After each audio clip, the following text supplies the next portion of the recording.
Wild cards పేర్లు అనగానే నేనేమనుకున్నాను తెలుసా, హానెస్ట్గా ఒక తమ్నేల్ పెట్టి వీడియో చేద్దాం అనుకున్నా. ఎవర్రా మీరు అంతా అని చెప్పి, అంటే 6 కన్ఫర్మ్ అయిపోయింది. ఆ రోజు నేను పడుకుంటూ పోయాను, ఇంక అందరూ పెట్టేశారు కాబట్టి ఇంక బాగోదని చెప్పి అదేదో అలాగే నా సేమ్ ఇన్ఫర్మేషన్ ఏముంటుందని చెప్పి అట్లా ఎవర్రా మీరు అంతా 2.0 అని చెప్పి పెడదాం అనుకున్నా. ఎందుకంటే అందులో సగం మంది నాకు తెలియని కూడా తెలియదు, చూడడం కూడా చూడలేదు ఇప్పుడు, అంటే టీవీలో కూడా చూడలేదన్నమాట. సరే వాళ్ళు ఏం ఆడతారు నాకైతే నిజంగా హోప్స్ లేవు వాళ్ళ మీద. వాళ్ళు ఏం ఆడతారు, ఏం చేస్తారు, ఏంటో అనుకున్నా. ఓ పక్కన బిగ్ బాస్ చూస్తే ఫైర్ స్టోమ్ ఈజ్ కమింగ్, అసలు మీరు కనివిని ఎరిగిన ఎవిక్షన్ చూస్తారు అది అని చెప్పి ఆయన ఓదర కొట్టాడు. తీరా చూస్తే నిజంగానే షాక్ ఇచ్చారు, అది మాత్రం ఒప్పుకోవాల్సిందే. షాక్ అంటే మామూలు షాక్ కాదు. శ్రీజ ఎలిమినేషన్ మాత్రం పెద్ద షాకే. నాకు తెలిసి శ్రీజని అభిమానించే వాళ్ళు ఎవరు రాత్రి నిద్రపోయి కూడా ఉంటుంటారు. అంటే కళ్ళ కూడా ఊహించిన విషయం అది. వాళ్ళకి ఏదో జరిగిద్దని అనుకున్నా కానీ నేను కూడా ఇన్ఫ్యాక్ట్ గట్టిగానే జరిగిద్ది అనుకున్నా. ఎందుకంటే అంత ఓదర కొట్టాడు కాబట్టి తుస్సుమని పీడు ఖచ్చితంగా ఏదో చేస్తాడు, వెరైటీగా ఉంటుంది.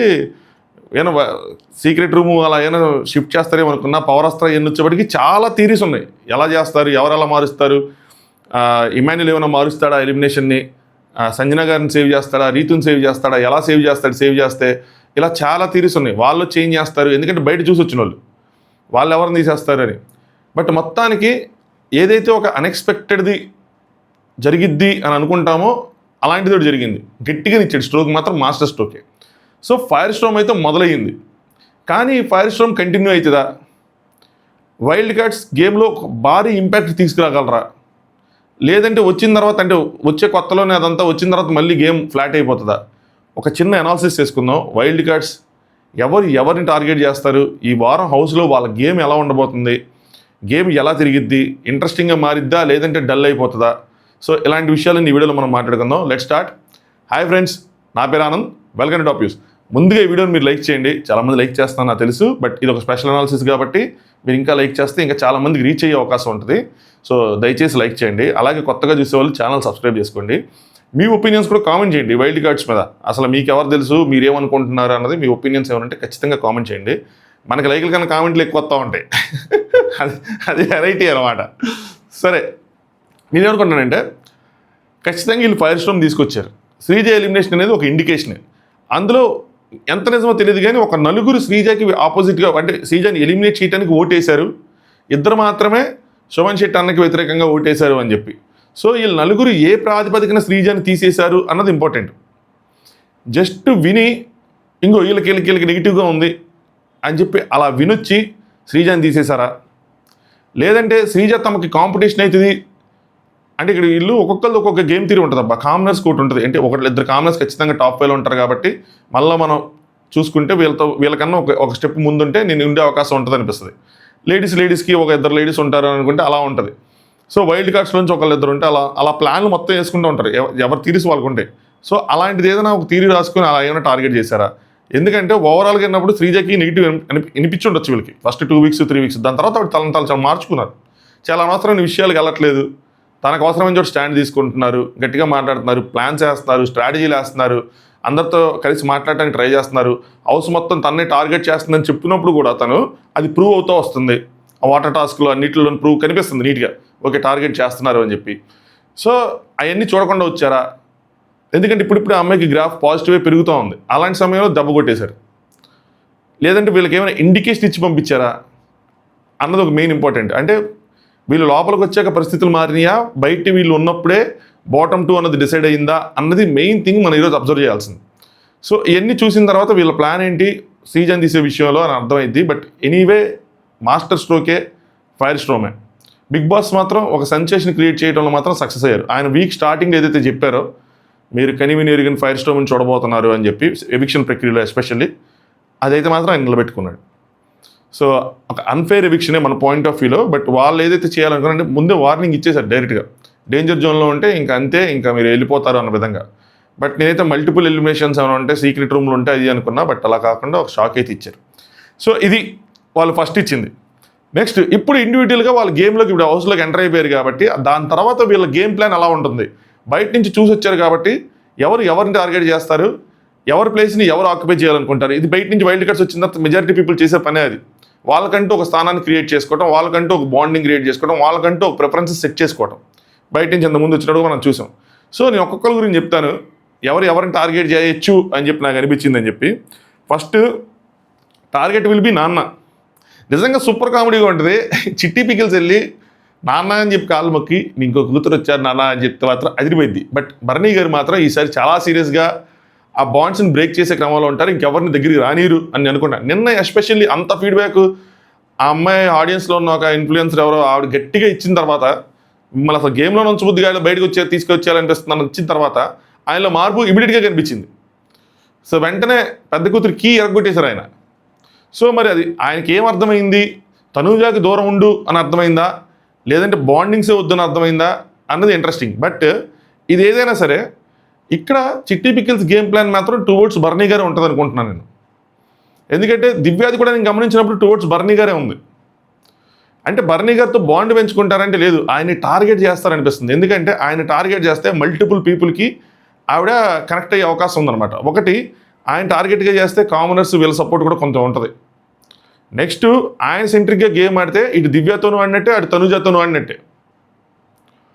సో ఒక మాస్టర్ స్ట్రోక్ ఇస్తుంది ఆవిడ భరణి గారిని. ఇంకా ఈ బంధాలు వాటి విషయంలో, లేదంటే ఆయన ఆడుతున్న సేఫ్ గేమ్ విషయంలో, ఏదైనా స్మార్ట్గా చేస్తున్న విషయాల్లో ఎక్స్పోజ్ చేయడానికి ఇవి ట్రై చేస్తుంది అని అనుకుంటున్నా. Rather than fighting with girls, అంటే అమ్మాయిలతో ఫైట్ చేసే కన్నా ఈవిడ ఆయన టార్గెట్ చేస్తూ ముందుకెళ్తారు అని నాకు అనిపిస్తుంది. చూడాలి ఎగ్జాక్ట్గా ఏం చేస్తారు, ఎలా చేస్తారని చెప్పి. అలాగే తన సైడ్ నుంచి ఏదైనా లవ్ స్టోరీస్ ఉంటాయా, బిగ్ బాస్ టీమ్ ఎక్స్పెక్ట్ చేస్తున్నారా, చెప్పారా అన్నది ఇంకొక ఇంట్రెస్టింగ్ ఫ్యాక్టర్. లవ్ స్టోరీస్ ఉంటే అక్కడ ఎవరున్నారు? ప్రస్తుతానికైతే లవ్ స్టోరీస్ అని కాకపోయినా పోనీ ఏదైనా ట్రాక్ అనుకున్నా, ఫ్రెండ్షిప్ అనుకున్నా కూడా డెమాన్ ఖాళీగా లేడు. కళ్యాణ్ నెక్స్ట్ తనూజా గారిది ఒక, అంటే లవ్ స్టోరీ అన్న అది ట్రాక్ అన్న కానీ ఏదో ఒకటి ఉంది, వాళ్ళ బాండింగ్ ఒకటి ఉంది. కాకపోతే ఏదైతే వీడియో ప్లే చేశారో నాగార్జున గారు, అందరూ మెయిన్ పాయింట్ ఏంటంటే మనం కూడా మాట్లాడుకున్నది వాళ్ళ బాండింగ్ బ్రేక్ చేయడానికి వేసారా అంటే, నాకు తెలిసి తనుజ గారు దాన్ని సీరియస్గా తీసుకోరు అని అనుకుంటున్నాను నేను. దూరం జరుగుతారని మాత్రం అనుకోవట్లేదు నేను కళ్యాణ్ ఎందుకంటే ఎస్పెషల్లీ ఈ పాయింట్ ఆఫ్ టైంలో కళ్యాణ్ ప్రిఫరెన్స్ ఇంకెవరు లేరు అక్కడ మీరు గమనిస్తే, ఎందుకంటే శ్రీజ వెళ్ళిపోయింది కాబట్టి. సో కళ్యాణ్కి ఆబ్వియస్ ప్రిఫరెన్స్ తనుజనే అవుతుంది. భరణి గారు ఎలాగో దూరం పెడతారు, అది క్లియర్ అయిపోయింది నిన్న. సో తనుజ ఇలాంటి టైంలో ఆ వీడియో చూసి కళ్యాణ్ దూరం పెడితే కళ్యాణ్కి ఒక వేకెంట్ ప్లేస్ వస్తుంది. సో అప్పుడు చిట్టికి అక్కడ ఛాన్స్ ఉండే అవకాశం ఉంటుంది. సో అంత గేమ్ ఆడతారా, అంత అబ్జర్వ్ చేసి ఉంటారా అన్నది ఇంట్రెస్టింగ్. బయటకు మనం చూసేటప్పుడు ఇన్స్టాగ్రామ్లో అట్లా చూసేటప్పుడు ఒకలా ఉంటారు మనుషులు, అది కూడా క్లియర్ అయిపోయింది. లోపలికి వెళ్ళిన తర్వాత ఒకలా ఉంటారు. నాట్ అబౌట్ లుక్స్ కాదు, వాళ్ళు మాట్లాడే విధానం, లేదంటే వాళ్ళు చేసే విధానం, వాళ్ళు పనులు చేసే విధానం మొత్తం మారిపోతుంది. బయట ఎలా ఉన్నా లోపల వేరే రకంగా ఉండొచ్చు, మనకు నచ్చచ్చు నచ్చకపోవచ్చు, బయట నచ్చిన లోపల నచ్చకపోవచ్చు, బయట నచ్చని లోపల నచ్చచ్చు, ఏదైనా జరగచ్చు. సో రమ్య ఇంక చిట్టి పికిల్స్ అన్న మానేయలేము, రమ్య తన పేరు కాబట్టి. సో రమ్య ఎలా గేమ్ ఆడుతుంది అన్నది ఇంట్రెస్టింగే. ఈ ఫ్లట్టింగ్ గేమ్, ట్రాక్ గేమ్ ఆడుతుందా, లేదంటే అమ్మాయి కొంచెం గిమ్ము చేసి కొంచెం బలంగా ఉంటుంది కాబట్టి అక్కడ రీతుకి ఎగనెస్ట్గా తన బలాన్ని చూపిస్తా, అంటే రీతుకి ఒక కాంపిటీషన్లో వస్తుందా, రీతు టార్గెట్గా ఆడుతుందా, రీతు ఆల్రెడీ లిస్ట్లో ఉంది కాబట్టి రీతుని కాకుండా టాప్లో ఉన్న భరణి గారిని టార్గెట్ చేస్తుందా. నేనైతే భరణి గారి వైపే వెళ్తుంది అనుకుంటున్నా. అదే మెయిన్ టార్గెట్, అదే డెలికేటెడ్ టార్గెట్, అదే గట్టిగా ఆవిడకి, అంటే ఆయన ఆడియన్స్ లిస్ట్లో సేఫ్గా ఉన్నాడు కాబట్టి ఆయన ఎక్స్పోజ్ చేసుకుంటే తను ముందుకెళ్ళొచ్చు అన్న పాయింట్ ఆఫ్ వ్యూ ఉండొచ్చు అనుకుంటున్నా. సో అది చిట్టి గేమ్ అవుతుంది అనుకుంటున్నా. నెక్స్ట్ ఇంట్రెస్టింగ్ గేమ్, అసలు నేను చూడటానికి చాలా అంటే చాలా ఎక్సైటెడ్గా ఉన్నా, గల్రాణి గారు వర్సెస్ దువ్వాడ గారు. సో దివ్యల మాధురి గారు వర్సెస్ గల్రాణి గారు, సంజనా గల్రాణి గారు. నేనేం తమ్నైల్ పెట్టానంటే ఒకసారి చూసుకోవాలి దీన్ని. అయితే వీళ్ళిద్దరి మధ్యలో కూడా ఒక ఇండైరెక్ట్ వార్ నడిచింది ఇనీషియల్గా. ఎలా తెలుసా? ఎందుకంటే సంజనా గారికి ఒక మెంటల్ బ్లాక్ ఉంది. ఫిజికల్ టాస్క్లో అబ్బాయిలతో వెళ్ళి దూరటం కానీ ఫైట్ చేయడం కానీ ఆవిడ కొంచెం డిస్కంఫర్ట్ ఫీల్ అవుతారు. నాకు తెలిసి దివ్యల మాధురి గారు అలాంటిది ఏమి ఉండదు అనుకుంటున్నాను నేను. ఆవిడ ఖచ్చితంగా రంగంలో దిగి దడదల్లాడిస్తారనే నాకు ఎక్స్పెక్టేషన్స్ ఉన్నాయి. గట్టిగా ఇంకా చీరకంగా ముడేసి ఇంక వెళ్ళి నా సావిరంగు కొట్టడం ఇంకా అన్నట్టు ఉంటుంది అనుకుంటున్నా. ఫిజికల్ టాస్క్ జరిగితే 100% కాదు, 200%, 300% మనం ఎఫర్ట్స్ మొత్తం పెట్టేస్తారనుకుంటున్నా. అలా పెట్టి ఆడుతున్నప్పుడు గల్రాణి గారికి సంజన గారికి తెలియకుండానే ఒక కాంపిటీషన్ అనే ఫీల్ వస్తుంది. సరేనా? అలాగే పెద్ద ఏజ్ గ్రూప్ గురించి మాట్లాడిన కానీ వాళ్ళు మిగతా కంటెస్టెంట్స్ని ట్రీట్ చేసే విధానం కొద్దిగా డిఫరెంట్గా ఉంటుంది. ఇంకొక ఇంట్రెస్టింగ్ ఫ్యాక్టర్ చెప్తా, అదేంటంటే మిగతా కంటెస్టెంట్లకి దివ్యల మాధురి గారు ఒక పొలిటికల్ బ్యాక్గ్రౌండ్ నుంచి వచ్చారు కాబట్టి అక్కడ ఉన్న కంటెస్టెంట్స్ అందరూ ఆవిడని ట్రీట్ చేసే విధానంలో ఎలా ఉంటారన్నది చాలా ఇంపార్టెంట్. అంటే అమ్మో ఈవిడితో ఏదైనా గొడవ వేసుకుంటే మనకి బయట ఏమైనా ప్రాబ్లం అవుతుందా, ఎందుకు ఈవిడితో గొడవలు, ఆవిడ తప్పులు చేసిన చూసి చూడనట్టు వెళ్ళిపోదాం, మన పని మనం చేసుకుందాం అని అనుకుంటారా, ఇది ఇంట్రెస్టింగ్. ఆవిడకే కాదు, బయట మనకు కూడా ఇంట్రెస్టింగే. నేనైతే మాత్రం నా రివ్యూస్లో నేనైతే ఎక్కడ తగ్గను. ఇది షో గురించి మనం మాట్లాడుకున్నాం కాబట్టి షో లోపల ఏం జరిగిందో షో లోపల జరిగింది భయంకరంగా, భయం లేకుండా గట్టిగానే చెప్తా. అందులో మాత్రం తేడా ఉండదు. బట్ ఆవిడ చాలా గట్టిగా ఆడతారని నా ఫీలింగ్. సో ఆవిడ గట్టిగా ఆడినప్పుడు దాంతోపాటు ఆవిడ ఎవరు టార్గెటెడ్గా గేమ్ ఆడతారంటే మోస్ట్లీ సంజన గారిని టార్గెట్ చేస్తానే గేమ్ ఆడతారు అనుకుంటున్నాను. సంజన గారు, రీతు, వీళ్ళని. సో వాళ్ళ సెంట్రిక్గా గేమ్ ఆడతారు అని అనిపిస్తుంది నాకు. అంటే ఒక్కొక్కరు సెంట్రిక్గా గేమ్ ఆడతారు. అలాగే ఎవరితో బాండ్స్ పెంచుకుంటారు, ఎవరిని ఎలా ట్రీట్ చేస్తారు, బయట ఆవిడ తెలుసుకున్నది ఏంటి, వచ్చిన 2-3 రోజుల్లో నాకు అర్థమవుతుంది వీళ్ళు షో చూసి వచ్చారా లేదని. నాకు తెలిసి దివ్యల మాదిరి గారికి ఒక ఫెయిర్ ఐడియా ఉంది ఆవిడ వైల్డ్ కార్డ్కి వెళ్తారని. ఎందుకంటే ఆవిడ ఫస్ట్లో వెళ్ళాల్సిన కంటెస్టెంట్ సమ్ XYZ రీజన్స్ వెళ్ళలేదు, కానీ ఆవిడ తెలుసు వైల్డ్ కార్డ్కి వెళ్తారని. ఈవెన్ తినకు కూడా తెలుసు, చిట్టి బికిల్స్ కూడా తెలుసు, ఫస్ట్ నుంచి వినిపిస్తున్న పేరు కాబట్టి. సో వీళ్ళు షో గట్టిగా చూసి వచ్చుంటారు అనుకుంటున్నాను నేను. షో చూడటం, రివ్యూస్ చూడటం అన్నీ చూసి వచ్చుంటారు. సో గట్టిగా ఆడతారు అన్న ఫీలింగ్ అయితే ఉంది. సో ఇది ఇంట్రెస్టింగ్ ఫైట్ మాత్రం జరగబోతుంది, మాధురి గారు వర్సెస్ సంజన గారు అని అనుకుంటున్నా. నెక్స్ట్ ఆయిషా. ఈవిడ గురించి నిన్నే ఈవిడికి బాగా దగ్గరగా ఉండే ఒక వ్యక్తితో మాట్లాడాను అనమాట నేను. అంటే నాకు ఎంతకుముందే పరిచయం. అప్పుడు నేను తెలియదు, నాకు నిన్న ఏదో క్యాజువల్గా మాట్లాడుతుంటే అప్పుడు ఈ డిస్కషన్ వచ్చింది. అయితే ఈవిడ లాస్ట్ టైం KBKG షోలో చూస్తాం, అప్పుడు కూడా ఈవిడ పేరు వచ్చింది. అదే కిలాడి గర్ల్స్ కిరాక్ బాయ్స్ షో ఉంది కదా, అది లాస్ట్ ఇయర్ సీజన్లో ఈవిడ ఉన్నారు. అయితే నేను ఫస్ట్ అసలు ఎలా జరిగిందంటే డిస్కషన్, ఈవిడ తెలుగు వచ్చా లేదా అన్నది నాకు డౌట్ వచ్చింది అనమాట. ఎందుకంటే తమిళ్. సో తెలుగు వచ్చా లేదా అని చెప్పి అడిగితే గట్టిగానే వచ్చు, బాగానే మాట్లాడుతుంది, సూపర్గా మాట్లాడుతుందని. అయితే మెయిన్ మ్యాటర్ ఏంటంటే ఈవిడ మామూలు బోల్డ్ కాదు, already bold in the sense అన్ని విధాలుగా. ఆల్రెడీ ఆవిడ తమిళ బిగ్ బాస్లో చేశారు. తమిళ బిగ్ బాస్లో చేసినప్పుడు హోస్ట్ని ఎదిరించి ఉంచున్నారంట. అసలు అక్కడ ఉన్న కంటెస్టెంట్స్కి ఇచ్చి పడేసేవాళ్ళంట. ఆవిడ ఆడిన విధానం నెక్స్ట్ లెవెల్. కానీ అక్కడ లాంగ్వేజ్ బ్యారియర్ లేదు, ఇక్కడ లాంగ్వేజ్ బ్యారియర్ ఉందేమో అన్నది నాకు డౌట్ వస్తే లేదు అన్నారు. సో తెలుగులోకి వచ్చిన తర్వాత తెలుగు కూడా అనర్గళంగా మాట్లాడగలిగితే ఆవిడ, మనం ఒక కొత్త బిగ్ బాస్ని మళ్ళీ చూడబోతున్నాం. కొత్త Bigg Boss in the sense ఎలా అంటే, మనం స్టార్టింగ్లో సంజన గారి వల్ల ఒక కొత్త ప్యాటర్న్ని చూసాం తెలుగు బిగ్ బాస్లో. ఇరిటేషన్లో కూడా ఒక ఎంటర్టైన్మెంట్ ఉంటుంది అని. బట్ అది లెవెల్ దాటిపోయిన తర్వాత మనం ఇరిటేట్ ఫీల్ అయ్యాం. కానీ ఇక్కడ బోల్డ్గా, అంటే అమ్మాయిలు బోల్డ్గా గట్టిగా మాట్లాడితే తీసుకోలేము, అలాంటి ఏవైతే తెలుగు వాళ్ళకి థాట్స్ ఉన్నాయని చెప్పి కొంతమంది నమ్ముతారో, especially majority of the girls women నమ్ముతారో, ఆ స్టీరియో టైప్ని ఇప్పుడు బ్రేక్ చేసిద్దేమో నాకు అనిపిస్తుంది. ఎందుకంటే ఈవిడ మాట్లాడి నేను కొన్ని చూసినప్పుడు ఆవిడ ఆన్ పాయింట్ ఉన్నారు, ఆవిడ సైడ్ మిస్టేక్ లేకుండా ఉంది. కానీ తెలుగు బిగ్ బాస్లో హోస్ట్ని ఎదిరిస్తా మాట్లాడే ఛాన్స్ ఉంటుందంటే మ్యాక్సిమం ఉండదు. ఎందుకంటే కమల్ హాసన్ గారు చాలా గట్టిగా మాట్లాడతారు, నాగార్జున గారు అంత గట్టిగా డీల్ చేయరు, చాలా సున్నితంగా డీల్ చేస్తారు. సో ఇప్పటికి హోస్ట్ దగ్గర అయితే అంత ఛాన్స్ రాదు. బట్ వేరాజ్ కంటెస్టెంట్ల దగ్గర మాత్రం గట్టిగా ఛాన్స్ వస్తుంది. అలాగే అక్కడ ఉన్న కొంతమందికి ఇప్పుడు తెలుసు కూడా, నాకు తెలిసి సీరియల్ వాళ్ళకి కానీ MNLకి కానీ వీళ్ళందరూ తెలిసే ఉంటారు. సో ఆవిడ ఇంత మట్టుకు షో చూసారా, వీటిలో ఉన్న మెయిన్ డిసడ్వాంటేజ్ నాకు అనిపిస్తుంది అంటే షో చూసుంటారు అని అనుకున్నా. బట్ అప్పుడే నాకు తెలిసిన ఇంకో పాయింట్ ఏంటో తెలుసా, ఆవిడ కూడా ఫస్ట్లోనే ఎంటర్ అవ్వాల్సిన వాళ్ళంట. ఆవిడ ప్లేస్లోనే రీతు ఎంటర్ అయిందంట. మరి ఇది అంతవరకు నాకు తెలియదు. లేదు నాకు బాగా తెలిసి వెళ్ళాల్సింది ఆవిడ. బట్ ఏంటి అంటే ఆ టైంలో ఏదో వర్క్ ఉండటం ఏదో జరగటం వల్ల ఆవిడ వెళ్ళదంట. బట్ మనకైతే పేరు రాల, లాస్ట్ ఇయర్ మాత్రం పేరు వచ్చింది. సో ఈవిడ మీద కూడా ఎక్స్పెక్టేషన్స్ హైగా ఉన్నాయి. నాకని కాదు, చాలామంది ఆ పాత క్లిప్స్ అన్నీ కొంచెం ట్రెండ్ అవుతున్నాయి ఆవిడ ఓల్డ్ బిగ్ బాస్ అన్నీ. సో ఎక్స్పెక్టేషన్స్ హైగా ఉన్నాయి. లాంగ్వేజ్ బ్యారియర్ ఒకటి నాకున్న డౌట్, అది లేకపోతే మాత్రం మనం కూడా ఇంకొక హిందీ బిగ్ బాస్ టైప్లో కొత్త బిగ్ బాస్ ఒక అమ్మాయి ఇచ్చి పడేయటం కనుక చూస్తూ ఉంటాము. సో చూసి మనకు ఎలా అనిపిస్తుంది అన్నది ఇంకొక ఇంట్రెస్టింగ్ ఫ్యాక్టర్. ఇప్పుడు నేను చెప్పిన వీళ్ళు ముగ్గురు నాకున్న ఆశా కిరణాలు, చాలా క్లియర్గా చెప్తున్నా, ఆశా కిరణాలు వీళ్ళే వైల్డ్ కార్డ్స్లో. నేను మనకు తెలిసిన నాకు బాగా ఇన్ ద సెన్స్ సోషల్ మీడియాలో నేను ఎన్నోళ్ళు తెలిసిన వాళ్ళు, నేను తెలుసుకున్న వాళ్ళు కాబట్టి గట్టిగా ఉన్నాయి హోప్స్. ఇప్పుడు ఉషా కిరణాలు అంటే నాకు వీళ్ళు ఎవరో తెలియదు. సాయి శ్రీనివాస్ తెలుసు, ఫేస్ కొద్దిగా తెలిసి చెప్తే అంతకు మించి తెలియదు. నెక్స్ట్ వాళ్ళ పేరు కూడా గుర్తుడు నాకు, నిఖిల్ నాయర్ ఒక ఆయన, దాని తర్వాత గౌరవ్. నిఖిల్ నాయర్కి గౌరవ్కి సాయి శ్రీనివాస్ కోసం ఫస్ట్ మాట్లాడుకుంటే, సార్ వీళ్ళు ముగ్గురికి ఓవరాల్గా టార్గెట్ ఎవరై ఉంటారంటే బాయ్స్, ముఖ్యంగా భరణి గారు, కళ్యాణ్, పవన్. ఎందుకంటే వీళ్ళు కొంచెం బాడీలు గీడీలు వేసుకొని వీళ్ళ ఫోటోలు కొన్ని చూసాను నేను, బాడీ బిల్డర్స్ 6 ప్యాక్లు అన్నీ ఉన్నాయి. సో అబ్బాయిలు ఎవరైతే ముఖ్యంగా పవన్ నాకు ఎదురు లేదు ఇందులో, నేను ఆయనకి ఎప్పుడు పోటీ ఉంటుంది ఏంటంటే నేను భరణి అన్నని ఓడిచ్చేసాని లేదంటే కళ్యాణ్ ఓడిచ్చేసేయాలని ఉంటుంది. సో నాకైతే తిరిగిలేదు, ఇప్పుడు ఉన్న వాళ్ళు ఇద్దరిలో నేనే స్ట్రాంగ్ అన్న ఫీలింగ్ ఉంది ఆయనకి. ఇప్పుడు ఆయనకి ఆపోజిట్గా ఈ గౌరవ్ కానీ నిఖిల్ కానీ నుంచుంటే స్ట్రెంత్లో ఆయనతో పోటీ పడి కనుక నెక్స్ట్ లెవెల్కి వెళ్తే అప్పుడు కొంచెం డిమాండ్కి ఇంకా ఉనికి స్టార్ట్ అవుతుంది. సో నాకు తెలిసి మ్యాక్సిమం వాళ్ళు ఫిజికల్ స్ట్రెంత్ గట్టిగా చూపిస్తారు, ఫిజికల్ స్ట్రెంత్ ఉన్నోళ్ళే. వాళ్ళ గేమ్ మొత్తం ఈ టాస్కల్ సెంట్రిక్గా నడిచింది. పాయింట్ సెంట్రిక్గా నడవదు అనుకుంటున్నా. సో వీళ్ళు బిగ్ బాస్ చూసి వచ్చారంటే నాకు ఇది డౌటే. ఎందుకంటే వీళ్ళ పేర్లు ఫస్ట్లో వినిపించలేదు, లాస్ట్లో కన్ఫర్మ్ అయిన వాళ్ళు ముగ్గురు. సాయి శ్రీనివాస్ అయితే వెరీ ఆయన లాస్ట్ కన్ఫర్మ్డ్ కంటెస్టెంట్. మరి వీళ్ళు ఎంతవరకు బిగ్ బాస్ చూసి వచ్చారో ఈ సీజన్ ఎంత తెలుసుకున్నారో తెలియదు. సో నాకైతే మాత్రం వీళ్ళ మీద అంటే పాయింట్స్ వైజ్ అయితే మాత్రం హోప్స్ లేవు, టాస్క్ వైజ్ అయితే హోప్స్ ఉన్నాయి గట్టిగా ఆడతారని చెప్పి. బట్ ఓన్లీ టాస్క్లు బలంగా ఆడితే సరిపోదు, దానికి తగ్గట్టు అక్కడ ఉన్న లాజిక్స్, ఆర్గ్యుమెంట్స్, అక్కడ ఉన్న కంటెస్టెంట్స్ కోసం తెలుసుకుంటేనే ఇనిషియల్గా వాళ్ళ మీదకి ఒక హోప్ వస్తుంది. వెళ్ళంగానే నామినేషన్స్ చేయాలి భయ్యా, సింపుల్గా చెప్తా. నామినేషన్స్ చేయాలి అన్నారు అనుకోండి ఫర్ ఎగ్జాంపుల్, అందులో వీళ్ళు కానీ తేలిపోయారు అనుకోండి, వాళ్ళ మీద ఇంట్రెస్ట్ రాదు, కనెక్ట్ అవ్వం. ఇప్పుడు దివ్యతో మనం నేనైతే స్టార్టింగ్లో కనెక్ట్, ఎందుకంటే ఆవిడ మంచిగా పెట్టారు పాయింట్స్. చాలా మంది అనుకుంటే అదేం పెద్ద అని, కొంతమంది అదేం పెద్ద ఇదే ఉంది బ్రో, బయట నుంచి చూసి వచ్చారు కదండి, బయట చూసి వచ్చిన ఎంతమంది పెట్టారు పాయింట్స్, ఇప్పుడు మనకు తెలిసిపోతుంది వీళ్ళు ఎంత పాయింట్స్ పెడతారు, వీళ్ళ అబ్జర్వేషన్ స్కిల్స్ ఎలా ఉన్నాయి, వీళ్ళు ఎంత షో చూసి వచ్చారు అని చెప్పి.